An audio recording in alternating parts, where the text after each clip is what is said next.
One key characteristic, and I think a positive one that Singapore has gained a reputation for, is the way it's housed its people. It's been a perennial issue.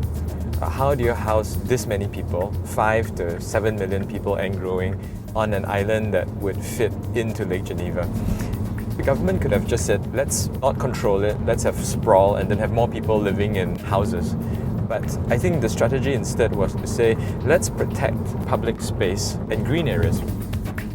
So what the government did was hold an international competition, and the result of it was a housing development called The Pinnacle at Duxton Hill, and it was won by a Singaporean firm, which we're all very proud of. And it's amazing because on the same piece of land which housed 150, it houses up to 6 or 7 times the number of family units on the same size piece of land. The top level, it's open to the public because this is public housing after all, and you can visit it, and on the 60th or so floor you have a 360 panorama of Singapore. Another example of interesting housing innovation is the interlace.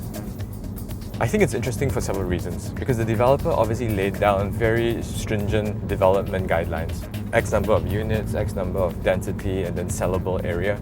So the architects, OMA, had to deal with those issues. And I think they were interested in breaking down the scale of the tower. So instead of having these tall vertical towers, they broke them down to horizontal towers that are stacked. These quadrangles form massive community courtyards, which are all themed differently. Everybody has a chance to sort of use them and look down into them, but you're much closer to the ground than if you were sort of like in a vertical tower. Another really interesting building is the repositioning of the mouth of the Singapore River with a sort of a sluice gate to control the tidal water either coming in or leaving. There's a building to house the mechanism.